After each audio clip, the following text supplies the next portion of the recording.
pretend like you are. Okay, so this morning, let's go ahead and start. You probably had a little bit of time to think about maybe who you want to shout out, like who on your teams are like doing an awesome job, like who's showing grit or results, right? Or maybe they are building wealth, right? Or maybe they're showing up as a leader, or maybe like they have that extra bit of teamwork, right? Or an extra portion of humility, and you just want to shout them out, and you just raise your hand or speak up.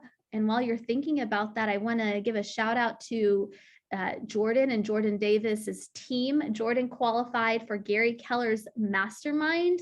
And that's a big deal, right? $1.8 million GCI rolling 12 months. It's massive. So shout out to the Jordan Davis team out there. You guys are killing it. And results are showing up, right? So I love that. Tamala, yes, ma'am.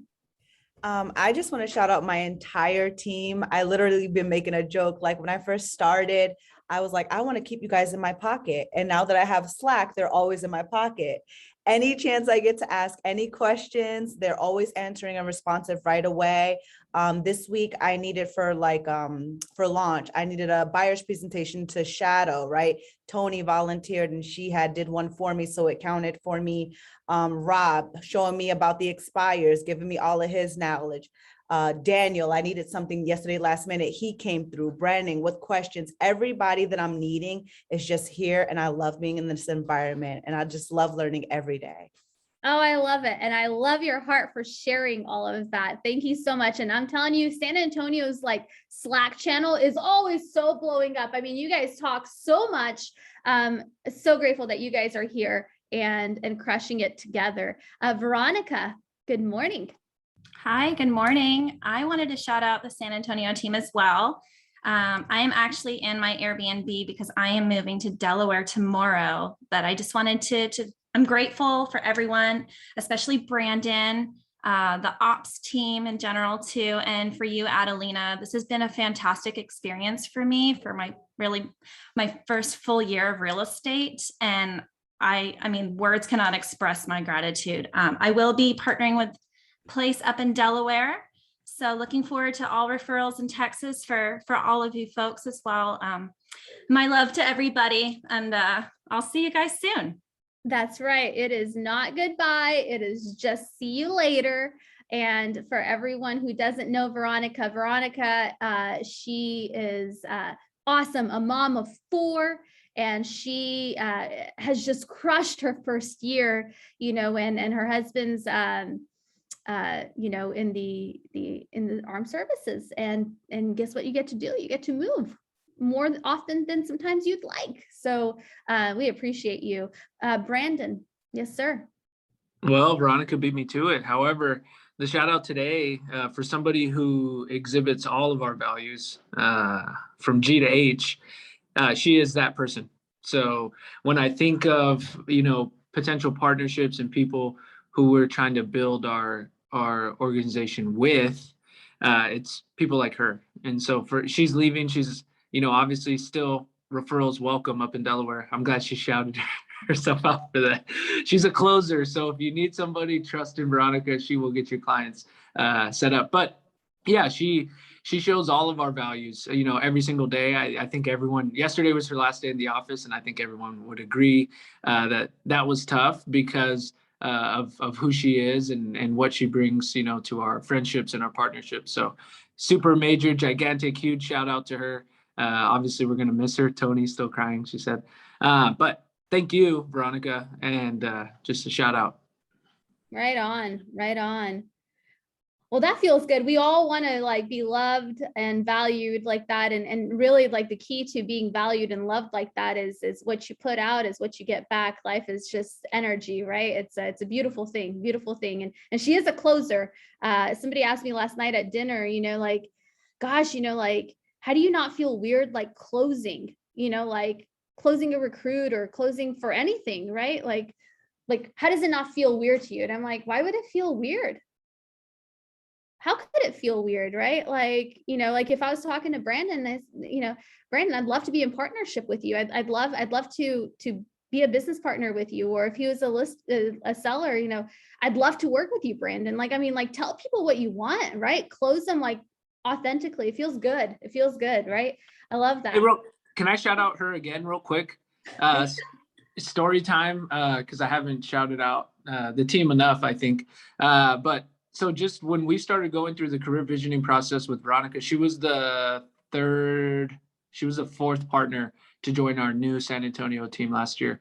And during the first one, we talk about goals and value and plan and everything. But I always foreshadow launch and the 86 days, right? And I was like, well, that to get day one, you got to have 200 sphere minimum. And that's how we're going to help you launch your business and set the foundation and launch and stuff. And so we met like 3 days later and she's like, hey, I'm done with the 200. So, I'm glad we're meeting again. Like she was the first one I had talked to who had ever done that. Right. So from the get-go, she didn't know real estate, although she had bought multiple houses as her and her husband and kids have moved with the armed forces. But she knew how to work and get busy and treat people the right way. But that's my favorite story so far from Veronica, is that she showed up, not even on the team yet, just ready, done. And that's something that takes people, sometimes 2 weeks to get knocked out. She did it before our second interview. So that's what's on the forefront of my mind when I think about her, is that she's always willing to put in the time and work. And then the growth that she's had has been crazy, but she started it with that, right? The want to help people and the want to work. Right on. We appreciate that TED Talk this morning. That was good. All right, for everyone that joined us after everything, we have amazing teams. Anytime you guys have stuff you want to shout out, it's awesome. We'll be here next week, guys. I'll be ready for your shout outs for your team members, or sometimes maybe you need to shout yourself out. You're doing a great job. I don't know. I don't have Texas stats for you. I think this is maybe the first time that I don't have Texas stats for you. I know it's going to be mind blown. I did them last night and they didn't. I don't know where they saved, how they saved. They did not save. There is no saving that happened. I'm telling you, I'm staying at the worst hotel ever. For anybody who's been to the Bellingham area, do you guys remember Semiahmoo? It is not what you remember, you guys. I don't know what we were thinking 4 or 5 years ago. This place is crap. It is skeleton crew, horrible. Oh, it's bad. It's bad. Say what you mean, partner. Say what you mean. I know. Well, their internet also sucks. Ask Jaime. But anyway, we'll get started today. We have a cool one. Today is the last day of the third quarter, you guys. I don't know if that is kind of weird. It's really weird for me that it's already the last day of the third quarter. We get to walk into quarter four, which is awesome. We get to end the year right and then also start a new year. But I wanted for the next 3 weeks, as we're thinking about our next year, as we're thinking about business planning, we're kind of getting into that mode. The next 3 weeks, I just want to interview some of our top agents for the third quarter, right? Like the quarter we're just ending right now. And this morning I've got 3 of them. Next week I'll have 3 of them, and the following week I'll have 3 of them. And the purpose is for you to, number one, see what's possible in one quarter. A lot is possible. Number two, some of these folks are new. Some of these folks have been here a year or two. Some of these folks have been here 4, 5, 6 years.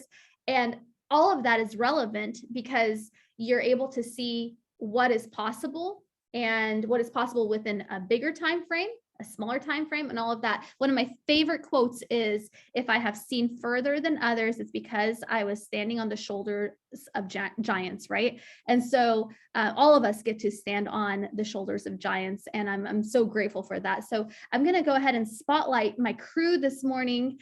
Let me see, I'm going to find my 3 for this week, and then let me see. Oh, Jonathan, you're the first spotlighter. Hold on. Let me find my other spotlighters. Maria, let's find Maria and let's see if I can spotlight her. Oh, I can. And then, oh my goodness, I hope you guys aren't feeling awkward because it's about to get started. There we go. So we've got Jonathan and Maria and Akash this morning. So I've got 6 questions for them, and they're going to talk about whatever they want in those 6 questions. They might not even answer my questions. I don't know. Doesn't matter. they might do whatever they want, and they are welcome to do that. But if I were you, I would take out a piece of paper, I would take out my notes, whatever you do to not rely on your memory, right? Relying on your memory is, the older you get, I'm telling you, I'm 35. It's not good. It's not good. And so the action plan that I would have if I were doing this is I would take notes, and then at the end, I would pick one thing that I'm going to implement right away. Because it's like all this knowledge is powerless if you don't put anything into action, right? And so you just wasted a good 40 minutes of your day, right? This morning, Jonathan, Maria, Akash, thanks for joining us and for always being willing to help all of us. Let's start in no order. Like, where did your business come from in Q3? And to set it up for you guys, these guys sold anywhere between 4 million, 6 million, and 9 million last quarter. Big, like an entire year, basically in one quarter. Where'd you guys' business come from? Whoever wants to start, and then everybody else go. I'll start. Cool. Okay, I just kind of tallied everything up. My business came from 3 agent referrals. One of them was a college football friend that I played with, and he's out in Katy, Texas. Another one was a referral that was looking for an agent to help with an investor. And then one of the other referrals was one that came from another agent out in Utah that I helped another client earlier in the year. It was a second referral from that agent. So that was cool. Privity IDX lead that just got them out there looking at houses and finally pulled the trigger. Open house was another one where they just really fell in love with the value proposition that we have on the team, and was able to sell them on that. And they were actually out interviewing agents. They weren't really looking at houses, per se, but they were looking for an agent. Listing came from Circle Prospecting, Mojo, so that was great. Just happened, I was calling him every couple of weeks and just happened to call him on the day that he was ready to list, and just accepted a new job to go to Houston. So, and then a Sphere family. So definitely my word of that is, hey, we have to prove ourselves to our families too, to show that we can handle complex transactions, right? Like they aren't just automatically going to accept us as their agent. And then I had one past client referral.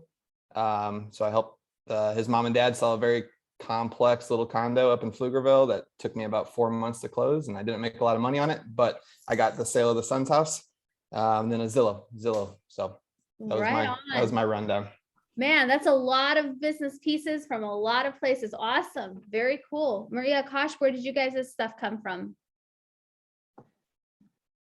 Good morning. So mine came from, I had 2 sign calls they were from just old listings from probably the past couple years that I followed up with. 4 past clients. 2 of those were originally expired leads. And then the other 2, I believe, were listings that they had bought several years ago and they were ready to sell and move to a different state. 2 internet leads, and those were both about 2-year nurtures. 6 agent referrals.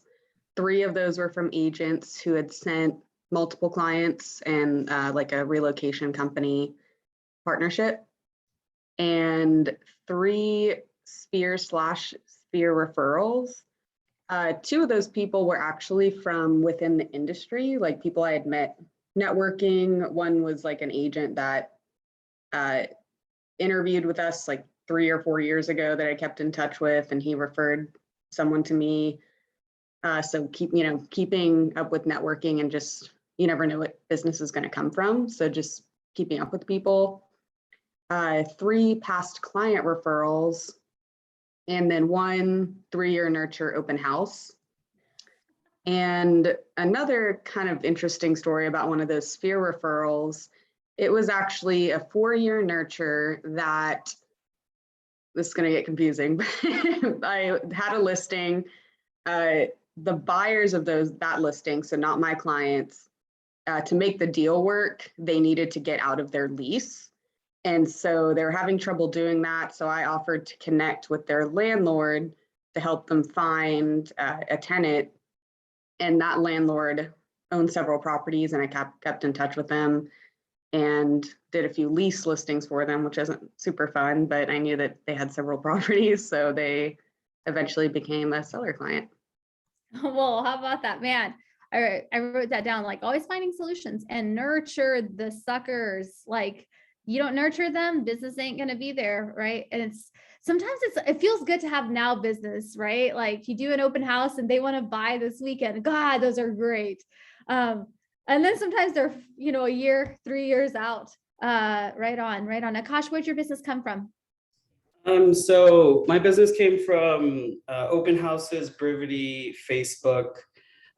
Big chunk coming from the open houses in Brivity, basically. So the open houses, one of the open house leads, we were shopping since November when I first started, and we were going everywhere. The home that he loved went in and out of contract twice, and then we snuck in the third time to solidify, and we got him under contract. And I knew to stick this one out with him because he had a house to sell as well. So it was really nice to be able to get both sides of that. And then with the Brivity lead, there was one that came in, I called it right away, and she was like, I keep getting spam calls from all you realtors because my son is putting my phone number everywhere on these websites. And I just kind of was like, well, it sounds like your family wants to move. Is that kind of accurate? And we kind of dug into it. I played the LP mama, I found her pain. And she was like, some nice gentleman showed up and offered me $600K for my house and I can stay in another home while I search for another one. And I was like, wait 1 second, I'm going to come over, look at your house. I think it's worth more than that. We ended up getting her $900K for that house instead of the 600. So she fully trusted me and we were able to go get her the other house a few weeks later that she purchased with cash. But yeah, that's where the big chunk of my business came from. Wow. Gosh, man, you guys, like whenever you're feeling, I don't know if you guys have ever felt, but everybody probably, if you're making any calls, you feel like you're bothering people, right? If you're never feeling like that, man, I DM me. I mean, like, I need to know like what's going on up here that I do. I feel like I'm bothering people sometimes. And I'm glad you bothered that lady, Akash. I'm glad Jonathan and Maria bothered their leads and it turned into business, but more so than that, guys, like it turned into like a relationship, a referral relationship, a even potentially a personal relationship, but definitely a business relationship. So I thought that was very cool. Did anything change this quarter in the market or in your clientele? And did you have to adjust anything at all in the last quarter compared to like the summer market or the spring market? If so, like what do you want to say about that and how can it help us? Jonathan, I see you unmuted first, go. Yeah, I noticed a change because, starting in COVID, that was like my first experience in real estate, right? Because I've only been doing it for 16 months now. And so, especially helping buyers at the beginning of COVID, it was like a feeding frenzy. So it's just like they had to find something. They had no option. We just had to find them the right house that made the most sense. And they wanted to buy because they knew it was a good time, even if we were overpaying, because we were able to handle those objections. Now that we kind of had, a little bit of a market slowdown, right? It's not a bad thing. It's good. Actually, it's good for everybody. But now that we've had that, a lot of buyers kind of take it the wrong way. And, especially first-time home buyers, and they're all freaked out that, oh my God, the market's crashing and, oh, we're going to overpay and all this stuff. And so I've had, 2 buyers recently terminate contract on deals that like we were getting a good deal, like no doubt about it. So learning how to reframe that and show them that, hey, listen, the market that we're in right now is like a perfect mirror of 2019. So we're back to a normal market.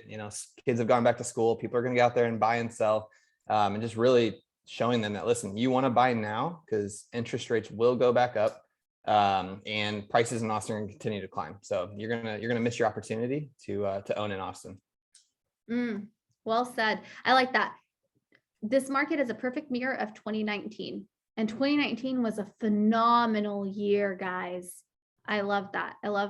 Maria and Akash, did you guys notice any changes? Anything that you would share? Yeah, so for me, I was kind of keeping my eye on the market, of course, just like we all are on the Monday meetings. And my key goal that I kind of saw was I'm waiting for inventory to open up with the new builders. So I started reaching out to all of my new build clients. They're like, I only want a new build. And the minute it went to first come, first serve, I started pending those clients. And I pended a few of them into new construction right away. But then I thought, I'm like, wait a second, let me think about my investors as well right now. So then I had conversations with my investors. I'm like, listen, you guys own 2015, 2016 properties. What if we can sell that now, get you in under 300K somewhere? And of course, the only place under 300K is, San Antonio area. So we went San Antonio shopping. And I was able to sell 2 of their properties, 1031, and get them into 2 brand new 2021 constructions in San Antonio. Oh, I like solutions. Solutions are good. Right on. You create your market. You create your market. Maria, what about you? Anything you'd add? Yeah, so definitely the buyer change when it was, like Jonathan said, just like a frenzy in the summer. Also, we had, of course, in the past 3 months, we had more inventory come up, fewer pendings. And so taking advantage of that with buyers, also similar to what Akash said, like, when the new build inventory started opening up, started pending a bunch of new builds for next year.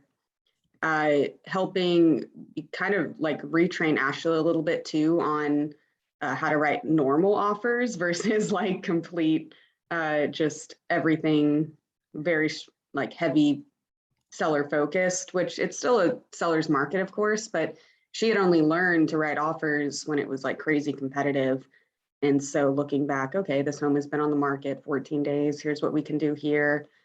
Here's what we write. We actually used to do $100 option fees and not $1,000 option fees, So going back to that and showing her, and also relearning myself what the market looked like back a couple years ago.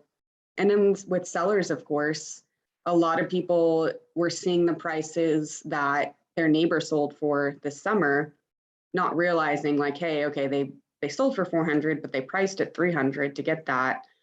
So really focusing on not overpricing, which I did make that mistake on a few, so I think really having those conversations and making sure we're pricing for the market coming up in the next month versus the summer's market. Yeah, and really actually working those listings to get them sold instead of getting 20 offers. Oh yeah, gosh, no. Like that one good thing about the spring and summer market was that, offers were coming to you, and now we have to solicit offers. Anybody else feeling that in your market where you are actually having to solicit the offers versus you like just getting like 20 offers on each property? Or is that just, okay, got it. And it's definitely not a bad thing. It's a little nicer to not have to be crazy with buyers, because it's still a good seller's market, but it's just nice to have things a little bit more manageable. Right on. I hear that. What about, did you learn anything about your business this last quarter? Anybody? I'll go first. So, I learned that the network that you add to your database in the first 2 to 3 years just pays off exponentially in the following years, so I learned that I do have a strong network and database, and I could really further tap into that by being a little more systematic and get an even bigger return on what I put into it the first few years.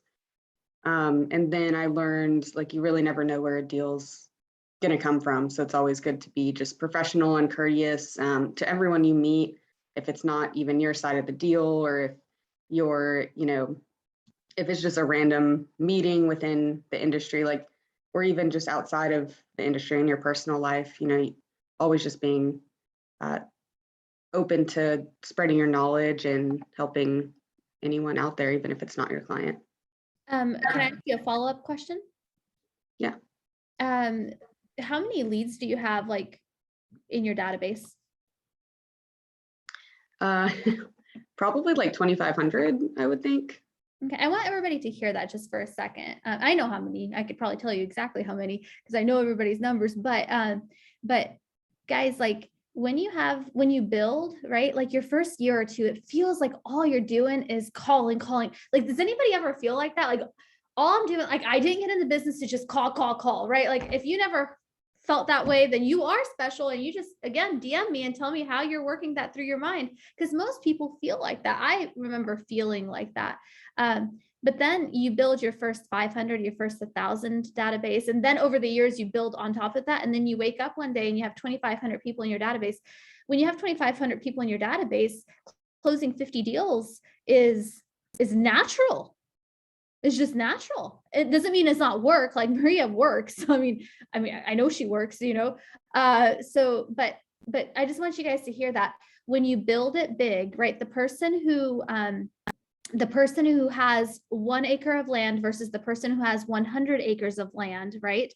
It's not that you can't do a lot on that 1 acre, but if that 100 acre person got serious, they would beat you every day. They just have more land. Somebody who builds a bigger database has more opportunity, right? Now, I'm not saying quantity over quality. I'm saying you can have both. You find the quality in the quantity. Anybody else business lessons that you learned, Jonathan? Yeah, sitting down prepping for this, I came across 3 that I think are important. Obviously, we kind of already talked about referrals, just the importance of referrals, making like not just taking care of the client, but taking care of that referring agent, right? Because if they see the level of service that we're able to offer and the communication and how we can keep them in the loop, you're going to be the go-to going forward. So, can I just pause on that? For everybody to hear, when you get a referral either from an agent or from a past client, remember, like, not only is the client your client, but the person who referred you to them is your client. That is the secret sauce. Like, if they feel confident in like the referral that they gave you, you're going to get more referrals. I love that you said that. And then my second takeaway was just servicing after the transaction with clients. We're not, after the deal closes, we get paid. But I have like several right now that it closed months ago, and I'm still essentially servicing the client and helping them out. And a lot of them are first-time home buyers. Some of them have it like massive plumbing issues, and we're working through all kinds of things, right? Like, it's all unfortunate, and we never hate for bad things to happen. But they truly, truly appreciate like you actually going out of your way and truly being a fiduciary, right? Like making sure that it doesn't just stop when we get paid, but making sure that, they're happy with the new home that they just purchased. So that's what I've learned a lot of, and it's a lot of extra effort, and it will slow down some of your other momentum on other, but it's in the end, if we're building long-term businesses, it's worth it. And then my third takeaway from this past quarter was like really, really, truly understand the contract, understand what your clients are signing. We all want smooth transactions, but unfortunately, they're not all going to go that way. And unfortunately, the agent on the other side of the table is sometimes ambitious for their client as well. And so we have to be willing to kind of put our foot down and really protect and dig in and protect our clients. Because that's what we signed up to do, to look out for their best interest. Well said. Well said. Oh my gosh.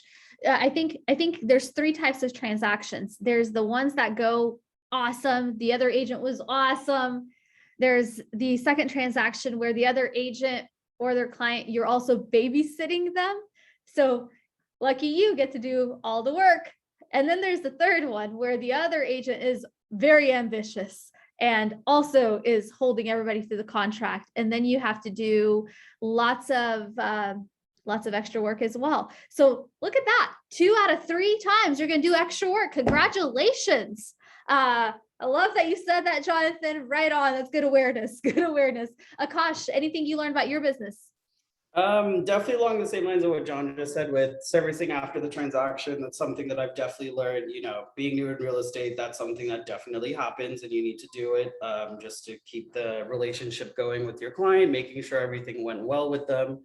And then another big part for me is essentially realizing that my business can adapt and shift very easily, as this was the first shift I saw in the real estate market, because I joined like very buyer heavy. And this was the first shift that I recognized. And, instead of kind of being scared and nervous about it, just presenting the facts to your clients, and then you can always find someone in this market or who the market's benefiting essentially. Luckily, right now, it's both sides of the transaction. So that's the crazy part, is right now you can sell a top dollar and get in as a buyer still very nicely. And, if your clients aren't understanding that, go find new clients who will understand that, basically. You know, I really like that. If your clients are understand, like who has ever like worked with a client who just doesn't get it, doesn't want to listen to you, doesn't like, they are just like putting up like the way I'm putting up my hand, like that. This is their attitude the entire time. Like, and Ben said something to me the other day. I was dealing with a crazy situation and he said, you know, 2% of all people are just crazy. Just like, if you run into the 2%, walk away. Nobody is telling you to work with crazy people. Like, don't do it. Don't do it. Right on. Right on. I hear that. I hear that. Oh, quick question before we go to our next program question. Tony in San Antonio, she asked, how do you handle unsigned buyers that insist on looking at homes before signing a buyer's rep? So like, what's your mindset on that and how do you handle it? Anybody who likes this question or wants to take this question? Akash, I see you unmuted. Yeah, I deal with this one a lot with the unsigned buyers essentially. And, you know, I'll take them on one showing, I'll show them it, and I'll let them know, listen, I have a bunch of off-market properties and I fully blow in the off-market script and I'll give them a little taste. I'll show them 1 or 2 off-market listings and then say, listen, this is only fair to my clients because this is strictly for my clients. So how would you feel if you were my client and I'm showing this to someone else who's not part of my clientele essentially? And then that changes their entire view usually, and they'll sign right after that. Okay, got it. Got it. Maria, Jonathan, anything new, different? Yeah, I love the off-market script. I use that a lot too.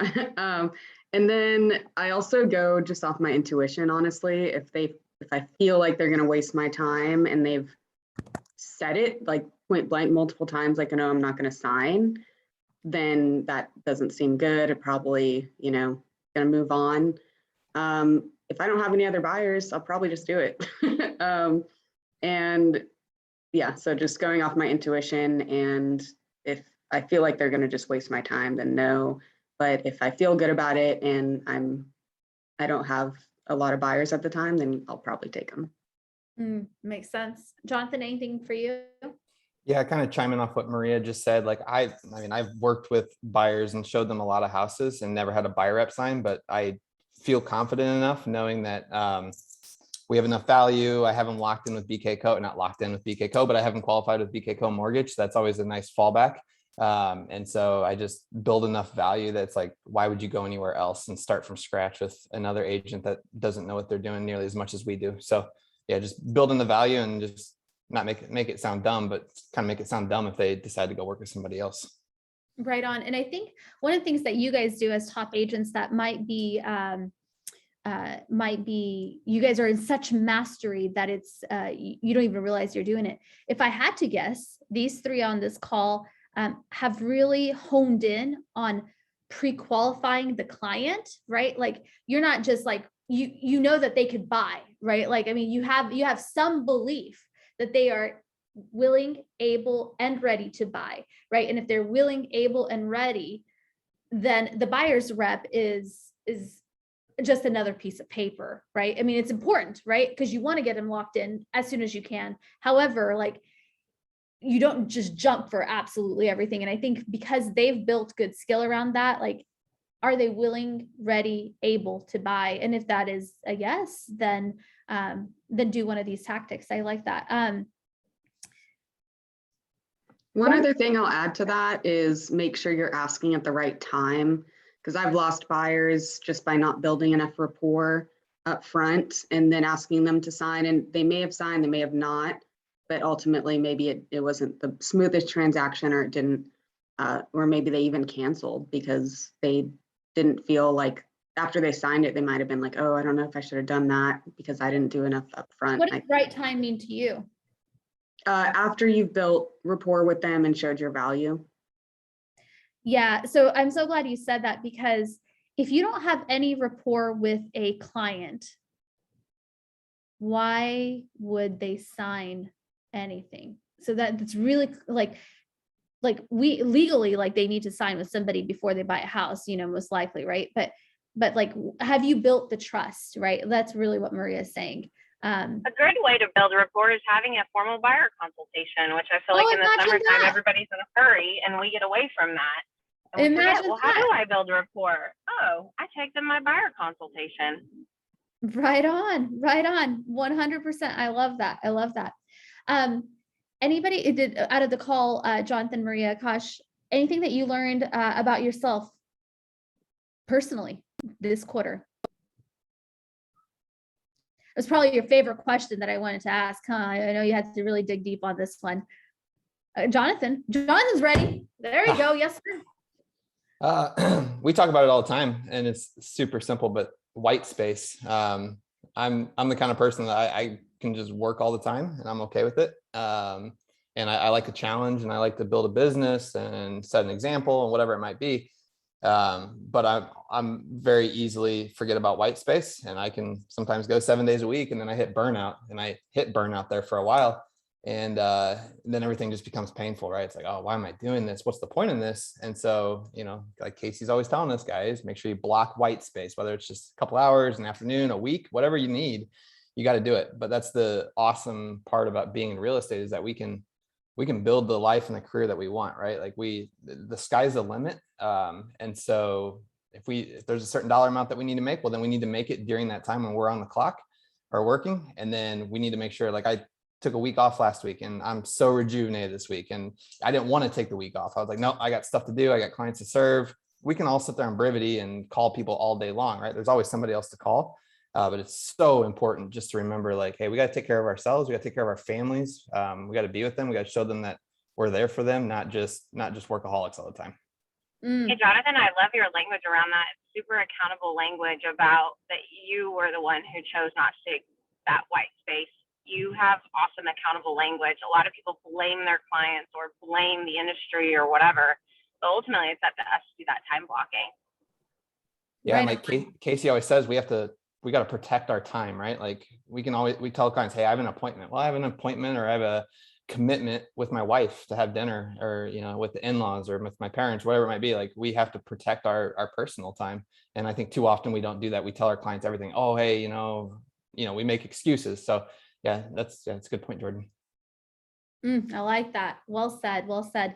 The quote, if you work when you say you're working, then you'll feel the freedom to play when you say you're playing, right? And just like accountable to the time you actually work. And then, yeah, definitely. I love that. Maria, Akash, anything you guys learned about yourselves?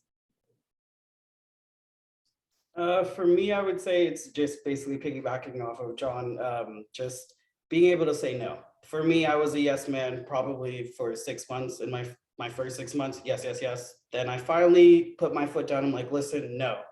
Like, this can be a waste of my time. My time is most important at this time. And that's something that I did learn essentially from getting burnt out and then having to take a vacation to kind of feel better, is that protect your time. Don't waste your time on stuff that is most likely going to be a waste of time. Trust your intuitions, trust your gut feeling, and just kind of go with that. I like that. Right on. Maria, anything for you? Very similar to protecting your time. Any professional, I think people will respect you more. Your clients will respect you more if you set boundaries for those times. And yeah, tell them you have a commitment. You might be just going to the gym, but you still have a commitment to yourself to do that. And you set that in your calendar, and don't fluctuate from that. If it's something that's an emergency or important, of course, but also, of course, I learned that, I want to treat every client with respect and just do the most for them I can. But there's a time where sometimes you realize that you're putting more respect and energy into it than you're getting out of it. And I don't think there's any amount of money that's worth that. So like, I did have one listing that I spent a lot of time on, and I wanted to see it to the closing table. I even got an offer, like we're almost going to close, but this person was it wasn't a good fit for us to work together. And I've gone down that path before where I still trying to make it work, and ultimately it either does or doesn't, but I still don't feel good about it. And so cutting ties with clients you don't want to dig too far into the hole and be like, oh, well, just one more week and I'll be done with it. Like, if it's not worth your time and that client's not respectful, then, cutting ties immediately, I think, is something I learned that I can and am able and should do. I really like that. You can, you're able, and you should cut ties with people who are just not valuing you and your time. And also you're able, and you should take white space. That's actually really, really, really good. I like that. Going into Q4, what's your mindset? What are you going to be working on to set up a good head start for 2022? Whoever wants to take this question. John. So we, as a team, we did the 90-day challenge. And so I committed to putting 15 under contract. So I've actually only put 4 under contract. So I am behind by 1 essentially for the month. So I got a lot of work to do, but I'm very grateful for my, as a new agent last year, I had a really hard push into Q4, and it really set up my, the first of 2021. So I'm looking back now, seeing, how strong the first of my year was, and I want to do that again. And so a lot of that's going to come from open houses. I know open houses was a great lead source for me at the beginning, and I kind of dropped off, just getting busy. And so now it's time to really refocus and go back to what it all started with, and just keep pushing. I love that, Jonathan. A lot of times, like, people have a perspective that open houses are for new people. I'm at this week, I'm rooming with Elizabeth Alcott. Elizabeth is in Napa, and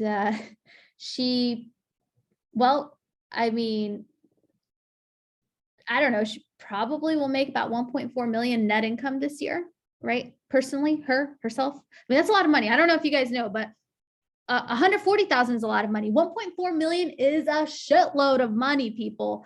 You know what she was doing yesterday? She was setting up her open houses for this weekend, because she's going to fly in at 11 o'clock, and she was talking to one of her girls, and she's like, so I need a 2 o'clock open house. I've got to do this. We need some more business, and, she is booking herself up for it. And then, like the rest of us, sometimes it's so easy to get off of that. What makes you successful? Don't stop doing the things that make you successful. Well said. Maria, Akash, what are you looking for? What's your mindset going into Q4? My mindset is being excited for a strong finish and really front loading things, because I know that the last quarter, I usually take a little dip in the beginning of the year because of the holidays. It's my husband and I's birthday in October, and Thanksgiving, just there's a bunch of stuff that usually happens October, November, December, that I usually take some time off. So I think that each month really recognizing and being realistic on when you're going to be taken off, and be purposeful in the times that you're not.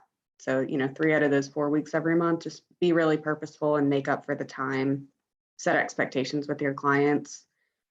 And also working on hiring some sort of database manager here in the next few months. I love that. Will you do your open house blitz this year or no? I haven't decided yet. So for everybody who doesn't know what an open house blitz looked like for you for the last 2 years, what does that look like? Yeah, I did an open house challenge the past 2 years in a row. I forgot about that until just now. So thank you for reminding me. I never forget anything. Doing an open house goal, we're going to do 50 open houses in the next 3 months. Well, that's a lot. Putting a number on it, basically, we're going to get this many leads from open houses. We're going to do X amount of open houses for, November, December, I think is when I did it before. Right on. What about you, Akash? Q4, what's your mindset? What are you looking forward to? So same thing with the 90-day challenge. I initially set mine as 10 pendings, and then me and John had a little conversation there on the back end, and he was like, you know what, you can do 15. If you do 15, we'll go golfing together. And I was like, game. So I've made that my goal is 15. I've knocked out 5 so far, so I'm just trying to get the other 10 for the rest of this year. And I'm diving into my brevity. I'm really I have a lot of gems in there that I just need to nourish and get back on my side, because I have been distanced a little bit, unfortunately. And then lastly, I'm dominating my listings. In the sense, what I mean by dominating is anyone who looks at it, sees it, or talks about it, I want my name associated. So what that means is every open house that is there, I am at. I host all of the open houses at my own listings. I want to be the only person associated with someone who walked in there. And so far it's worked off. I signed 3 other listings right down the street from my current one over there. I love that you said that, because I do get really confused when listing agents have a ton of other people doing open houses. Now, it is a big value prop to the team, 100%, but I am confused on why sometimes you work so hard to take a listing and then the listing agent doesn't circle prospect the area, doesn't door knock the area, doesn't do the open houses for that, because the opportunity wasn't the listing. That's just a paycheck. You can get a paycheck anywhere. You can go take out a buyer. You can go do enough leases, you'll get the same paycheck, right? The opportunity is not the actual paycheck. The opportunity is the inventory, the market share, the ability to go get like more sellers in that neighborhood, because now you have the in. Way to go. I like that a lot. I like that a lot. Bonus question, last one. We want to end on a light note. Any tools, maybe a couple tools, 2, 3, 4, 5, whatever, that is making your life better, faster, easier, anything that we should write down on our notes. Anybody who wants to take it first? Akash, I see your hand or unmute button. For me, I don't know if you guys have seen, but that sexy new Brivity app that got released, essentially, the interface for it made my life so much easier. I'm literally showing it to people now, being like, look at how easy this is amazing. I sit at home and I work on Brivity like all evening now too, just on my phone. The way that made it so much easier for me is just way better. And then of course, time blocking your lead gen time. I do not tell any of my clients I'm available until 12 to 4 p.m. is the time slot I've made now. No one reaches out to me about appointments before 12 p.m. anymore. Gosh, you know, it's interesting. When we train people how to treat us, that's how they treat us. So whatever, like we started talking about energy, whatever energy you're putting out, that's the energy you're going to get back, right? Like if your identity is I'm available 24/7, guess what? You're about to be available 24/7. If your identity is, hey, you know, like between 9 and 12, I build my business, you know, not that it, you know, there's never an exception, but for the most part, what you put out is what you get back. Jonathan, Maria, anything you guys would add? Any tools that you guys are enjoying? Yeah, so like I said, I haven't done a lot of open houses, but I'm stepping it up. But for any new agents, I know I fell into it previously, doing like the hand sign-ins at the open houses. I kicked myself because I seriously lost probably so much business because I never actually got them into my Brivity, or it took me days to get them in. And so just word of advice is use the open house sign-in that we have through the BKT website. And if you don't know how to do it, ask us, we'll tell you. But it's an awesome tool because it instantly gets them into your Brivity database. It instantly texts them. It instantly like sets up a listing alert. Like it does all the work for you. And then you can go in behind the scenes and modify it. But just a huge value add to make sure that everybody's using. Right on. Well said. Well said. Maria, what about you? Definitely my calendar. That's my number one thing that I use to make my days more efficient. Looking the day before and planning, like if I have someone who may want to be writing an offer or or an appointment showing, whatever, you know, I'm not spending time like, oh, my appointment's at 11. Let me, you know, I'll prepare in the morning. Like that's just going to set you up to be frantic when things come up or you have to take calls and can't plan appropriately. If you have a listing appointment, of course, getting everything printed the day before, getting everything set up and putting everything that you're going to do in your calendar and sticking to that as best as you can. Yeah, you know, it's interesting because all of the people right here on this call right now, I think people would all say that you have a reputation of being cool, calm, collected, right?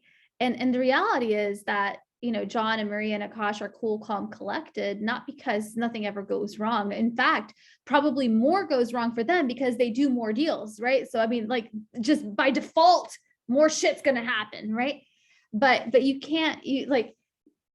you leave it, if you have appointments today and you prep today, you are going to be frantic. You're setting yourself up to be frantic. You're setting yourself up for stress, right? Right on. I love that. Thanks for sharing this morning, guys, giving us a peek into your brain and into your world and into, you know, what selling the equivalent of 1 year and a quarter looks like. And you guys consistently do it. It's not like this like random one good quarter, which if you did have that, awesome. If that was you and you had an awesome quarter, high five. Mostly this morning and next Thursday and the following Thursday, I'm looking for who's having consistent good quarters, and Q3 was a good quarter. So appreciate you letting us learn from you guys, and we'll learn from the next three and the next three. And then you guys, after that, Ben and Chris are going to do a Friday call. If it's not already on your schedule, you'd want to have it on your schedule. It's going to be October 22nd. You want to time block about 2 hours for that call. So that week, we're not going to have a Texas Power Up, so that like because we're going to have a 2-hour call with Ben and Chris on Friday, like I'm not going to take up another time, slot in your week. But October 22nd, and they're going to walk us through like the mindset that we want to have for goal planning and all of that. So it'll be a really good call. So I'm really, really grateful as we're coming in, doing a good final push for the year, and then setting up a really nice 2022, right? Yeah. Like Jonathan said, this is a good, Jonathan or Akash, one of you, all of you said, this is a good market for everybody, right? You create your market, and it's going to be awesome. Thanks so much, guys. We'll see you guys next week. Bye, guys. Thank you. You're so welcome. Thanks, everybody. See y'all. Bye, Casey. Thank you. Bye, girl. Thank you.